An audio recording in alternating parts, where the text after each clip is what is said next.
नमस्कार, मैं हूं निकट परवीन खान और आप देख रहे हैं इंडिया परफेक्ट न्यूज।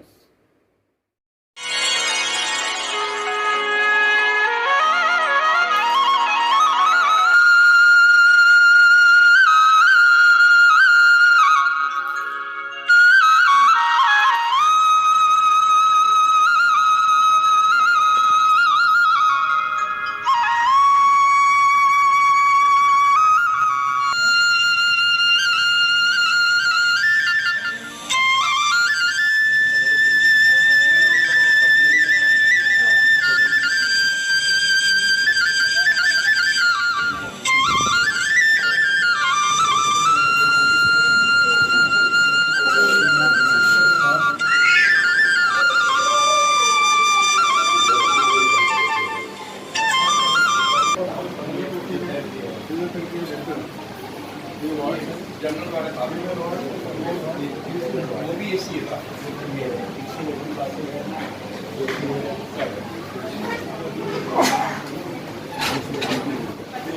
ऑपरेशन देता है जो छोटे होते किसी भी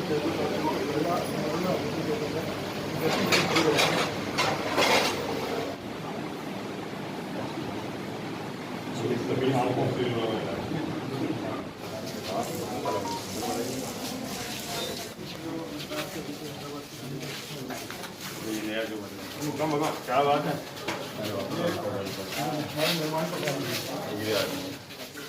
कोहिनूर ही है, बढ़िया दिल, बड़े दिल के आदमी। ये किस पर्पज से बन रहा है? ये रेटिना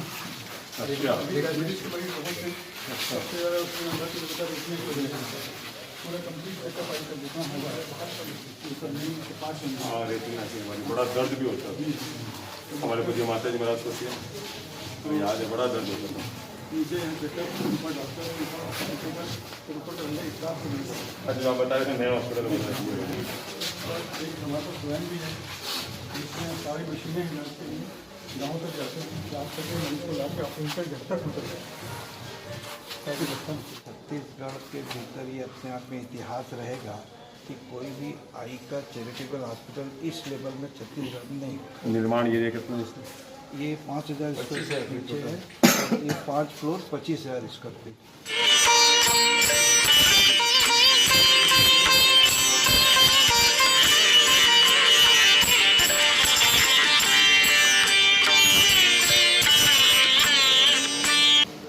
उदयसिंह के लिए परम सौभाग्य है कि आज महाराज जी के चरण रज इस धन्य धरती पर पड़े हैं।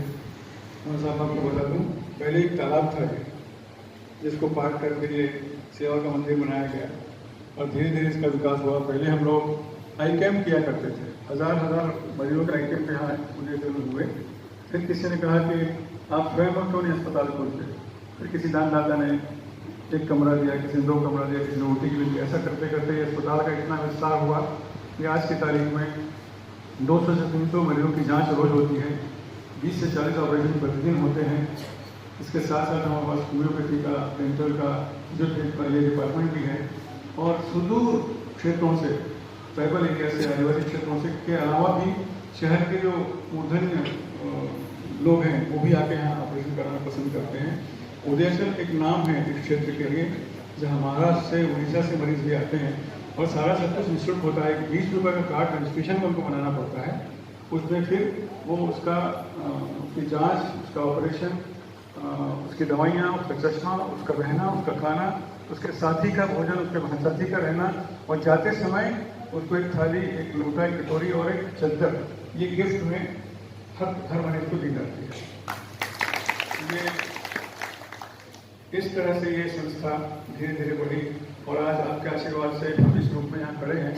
ये वो धन्य धरती है जिसके चारों तरफ मंदिर है, देवता यहाँ निवास करते हैं चारों तरफ। और इसी क्षेत्र में इसी यहाँ ग्राउंड है जहाँ करीब 2,500-3 हज़ार लोग बैठ सकते हैं।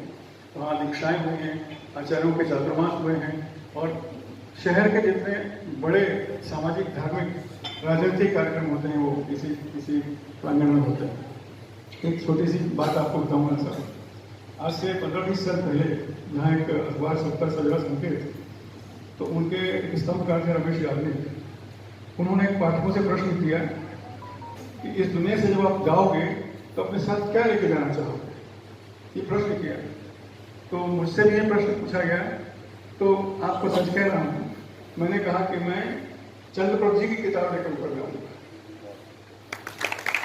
तो ये प्रसिद्धि आपकी, आपके भाई साहब की और सबकी यहाँ रही है, और सब लोग इस प्रतीक्षा में थे कि कब आप यहाँ पधारें और आशीर्वाद हम सबको दें।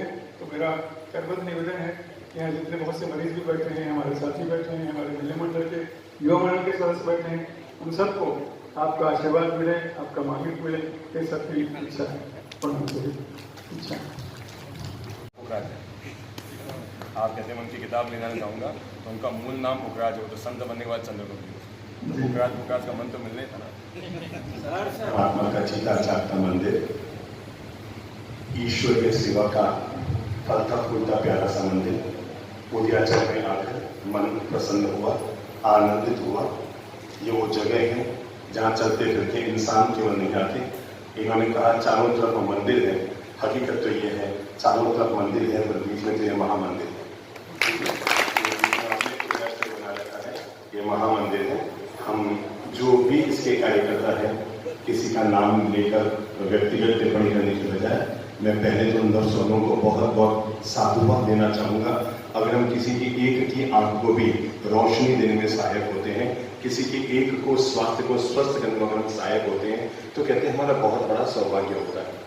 देखो, ये तो मुझे भी पता है कि पूरी दुनिया का अंधेरा हम नहीं मिटा सकते, हम सूरज बनकर पूरी दुनिया का अंधेरा नहीं मिटा सकते हैं, पर दीपक बनकर अपना और अपने आसपास का अंधेरा तो मिटा ही सकते हैं। मैं कहानी कह रहा हूँ, डॉक्टर जीवन में याद रहेगी। बाबा साहब, एक युवक समुद्र के किनारे खड़ा था। अचानक उसने देखा कि समुद्र में ऊंची लहरें उठनी शुरू हुई है, और इतनी ऊंची कि उसे लगा कि अगर मैं किनारे नहीं गया तो ये लहरें मुझे साथ में ले जाएगी। तो वो दौड़ता हुआ 25-30 फुट जितना ऊंचाई पर जा सकता था गया। 5-7 मिनट तक लहरों का जाल चलता रहा और अंततः लहरें शांत हो गई, पर जो लहरों के साथ दलदल आया था वो समुद्र के बाहर आ गया। अच्छा, दलदल आया, उसके साथ लाखों लाख मछलियां आ गई। पानी तो चला गया और मछलियां दलदल में फंस गई। और वो दलदल का पानी कितनी देर तक रहेगा? धीरे धीरे मिट्टी पानी चूसने लगी और वो मछलियां पानी के बिना तड़पने लगी। पता नहीं उस युवक के मन में दया आई कि यार ऐसे तो मछलियां मर जाएगी। उसने झट से अपना पाजामा ऊपर किया, मोड़ करके, और अपना शर्ट ऊपर किया, और वो कीचड़ में उतर गया और मछलियों को पकड़ पकड़ के पानी में, समुद्र में फेंकने लगा। तभी संयोग से उसका एक दोस्त आया और आकर उसने कहा, ये तो क्या कर रहा है, पसीना पसीना हो गया है, क्या कर रहा है? उसने कहा, देख तू भी आती है, ये मछलियां बेचारी मर रही है, इनको बचा लेते हैं। वॉल्यूम खोल दिया, कम वॉल्यूम बढ़ा दो। तो उसने अपने दोस्त से कहा, यार तू भी आजा, अपन मछलियों को बचा है, ये मीलों तक मछलियां पड़ी है, क्या तू इन सबको बचा पाएगा? उस युवक ने ये कहते हुए और मछलियों को पानी में फेंकने लगा, भैया ये तो मुझे भी पता है, मैं सबको नहीं बचा सकता, पर जितनों को बचा दूं ये तो मेरा सौभाग्य है। तो बस ये जो उदयाचल है, मुझे पता है आप पूरी दुनिया की सेवा नहीं कर सकते हैं कि धरती पर जितने लोग जन्मे हैं उन सबके रोशनी की, उन सबके आंखों की सेवा हम कर सकें। पर आनंदित हो गया यहाँ आकर के। ऐसा लगा कि जैसे राजनाथ गांव अगर आए और उदयाचल न आए तो आना अधूरा रहेगा। अगर कोई राजनाथ गांव आया और सेवा के इस मंदिर में न आया, सेवा के इस तीर्थ में न आया, तो उसकी यात्रा अधूरी रह गई। हम आपके इस दिव्य कार्य की खूब खूब अनुमोदना करते हैं। और पीछे जो नया हॉस्पिटल आप तैयार कर रहे हैं, वो तो समझता हूँ मैं पूरे छत्तीसगढ़ का है, शायद ऐसा हॉस्पिटल आपके पूरे छत्तीसगढ़ में और कहीं नहीं होगा। इस तरह से पूरे छत्तीसगढ़ का मतलब उदयाचल के चक्कर में राजनाथ गांव का नाम पूरे देश भर में फैलना शुरू हो जाएगा। हम आदरणीय बापना साहब और इनके साथ ही इनके सारे सदस्य जो इस संस्थान से जुड़े हुए हैं, हम उनकी अनुमोदना करते हैं और हम आश्वासन देकर जाते हैं कि हमसे जब भी कोई सेवा बन पड़ेगी, हम यहाँ के मैं दिमाग में लेकर जा रहा हूँ और कोई ना कोई एक सेवा का दिव्य कार्य है हम आपके उदयाचल में जरूर करने की कोशिश करेंगे। पर ये जो आप काम कर रहे हैं, मुझे भी पूछे आज की तारीख में सबसे महान धर्म क्या है, तो ये सबसे महान। मुझे मालूम है मेरी पूज्य माता जी महाराज को भी यही प्रॉब्लम थी आंखों की, जिसका हॉस्पिटल बना रहे हैं, और मुझे पता है कितनी वेदना होती है उस दर्द को सहते हुए, और आप उन लाखों लाख हजारों हजार लोगों के लिए करुणा अवतार बनकर जिस तरह से आप ये दिव्य कार्य कर रहे हैं, जो लोग भी इससे जुड़े हुए हैं वे सब के सब लोग अभिनंदन के पात्र हैं, साधुवाद के पात्र हैं। मैंने कल ही कहा था, दूध का सार मलाई है, पर जीवन का सार तो दूसरों की भलाई है। और हर आदमी को, ये जितने लोग बैठे हैं ना, जरूरी नहीं है कि भलाई करने के लिए पैसा होना जरूरी है, भलाई करने के लिए मानसिकता होना जरूरी है। हमारी दिमाग में होना चाहिए कि मुझे कुछ करना है। एक राजा ने अपने जन्मदिन पर घोषणा की कि कल मेरा बर्थडे है, तो मैं चाहता हूं कल मैं सभी लोगों को दान दूंगा। सुबह 6 बजे से शाम को 6 बजे तक जो भी याचक मेरे द्वार पर आएगा मैं सबको दान दूंगा। पूरे नगर में हिंडोरा हो गया। सबने सोचा भाई राजा दे रहा है तो हम भी लेने जाएंगे, हम भी लेने जाएंगे।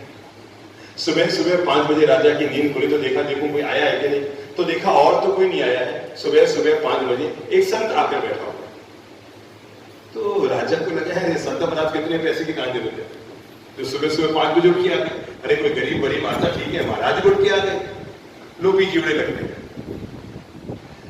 पर जब 6 बजे राजा नीचे आया, राजसभा बैठी, याचकों को अंदर बुलाना शुरू किया, तब तक लंबी लाइन लग चुकी थी। 6 बजे तक करीबन 200 लोग लाइन में आ चुके थे। तो राजा देखकर चौंक गया कि वहां पर संत नहीं था। दिन भर राजा लोगों को दान दे रहा था, सहयोग कर रहा था, मंचा दे रहा था, किसी को कपड़ा, किसी को अनाज, किसी को रुपये, जिसकी जो आवश्यकता थी उसको दे रहा था। और सोचे जो 5 बजे महाराज आकर बैठते वो कहां चले गए। लेकिन राजा ने देखा कि शाम को जैसे 6 बजे और जब सभी लोग लास्ट में याचना करके चले गए, तो सबसे अंत में कौन आया, वो संत आया। तो महाराज राजा ने कहा यार तुम सुबह आए थे ना महाराज। हाँ मैं सुबह 5 बजे आ गया था। या फिर तुम क्या कर रहे थे। अरे मैं देने के लिए आया था, तुम सुबह ही दे रहे थे मुझसे कि महाराज मैं लोगों को दे रहा था। राजा ने कहा दे रहा था, दे तो मैं रहा था, तो क्या दे रहा था। महाराज मैं भी दे रहा था और आप भी दे रहे थे। राजा ने कहा मैं लोगों को अनाज दे रहा था, मैं लोगों को कपड़े दे रहा था, मैं लोगों को रुपये दे रहा था, लोगों को और चीजें दे रहा था, तुम क्या दे रहे थे। उसने मुस्कुरा कर कहा साहब जब 6 बजे तब तक मैंने देखा मेरे पीछे करीबन 80 लोग आके खड़े हो गए, तो मुझे लगा मैं और तो कुछ नहीं दे सकता हूँ, पर अपनी बारी तो पीछे वाले को दे सकता हूँ। और महाराज सुबह 6 बजे से शाम को 6 बजे तक आप वहां बैठ के दे रहे थे, मैं जनता में खड़ा होकर दे रहा था और मैं लोगों को अपनी बारी दे रहा था। क्या दे रहा था, बारी का मतलब समझ गया। मैं अपना जो आने वाला हिस्सा था लेने के लिए मैं पीछे जा रहा था, लोगों को आगे दे रहा था। मैं ये बनाना चाहता हूं कि हम ये ना सोचें कि मैं कुछ दे नहीं सकता हूं, मेरे पास जो पुरुषार्थ है, समझो कि यहाँ पर लिखा हुआ है आपके सब इलाज सब फ्री में होता है, पर मैं अनुरोध करना चाहूंगा फिर भी आप कोशिश किया करें जब हम जाए ना यहाँ से, हर आदमी को इस बात के लिए प्रेरित करना चाहिए। उसके दिमाग में ये न रहे कि मुझे यहाँ सब मुफ्त में मिलता है, यहाँ सब सेवा की पवित्र भावना से मिलता है। पर अगर हम सभी लोग जो यहाँ से सेवा लेकर जाते हैं, जब उनका पुरुषार्थ बढ़ जाता है और अगर वो इस तरह सहयोग करें तो संस्था को और ज्यादा बल मिलता है। पर हमें बहुत आनंद आया, भावना सब हम बहुत खुश हुए आपके अंदर। सभी लोगों से कह रहा हूँ जो भी आप महानुभाव हैं, अध्यक्ष महोदय जो भी है, मैं सबसे कह रहा हूँ हम यहाँ पर आकर बहुत खुश हुए हैं, हमें बहुत अच्छा काम लगा है, अच्छे में भी ज्यादा अच्छा काम लगा है। भगवान करेगा फूल तो आपके सबके पास है ही है, पर कोई पांखुड़ी हम भी यहाँ पर जरूर समर्पित करेंगे। हमारी ओर से इस दिव्य कार्य की खूब खूब अनुमोदना है, अभिनंदन है, साधुवाद के पात्र है। आज आप जो आंखों की सेवा लोगों की कर रहे हैं, जिंदगी में शरीर में सबसे जरूरी कोई अंग है तो हमारी आंख है। बिना कान के आदमी चल सकता है, बिना हाथ पांव के जिंदगी जी सकता है, पर एक बार कल्पना करो अगर आंख ना हो तो जिंदगी जीना कितना दुर्बल हो जाए। शरीर के चारों अंग एक तरफ और अकेली आंख एक तरफ, तो भी आंख का महत्व ज्यादा होता है। और आप लोग उसी आंख से जुड़े हुए इलाज को यहाँ पर आगे बढ़ाते हैं। हमारी तरफ से खूब खूब शुभकामना। गुरुदेव परो मंत्रो, गुरुदेव परो जपः, गुरुदेव परा विद्या नास्ति किंचित गुरुविना। संत जब चलते हैं तो जन कल्याण के लिए चलते हैं। संत जब हाथ उठाते हैं तो आशीर्वाद के लिए उनका हाथ उठता है। उनकी आंखें जब बरसती हैं तो करुणा के लिए बरसती है। आज सारी चीजें आज हम सबको एक साथ मिले, सबको महाराज साहब के सानिध्य में मिल गया कि हमसे बड़ा महाभागी सौभाग्यशाली और कौन होगा। हम आपके इस आगमन के लिए नतमस्तक हैं, आपके चरण धूलि पाकर उदयजल धन्य धन्य हुआ।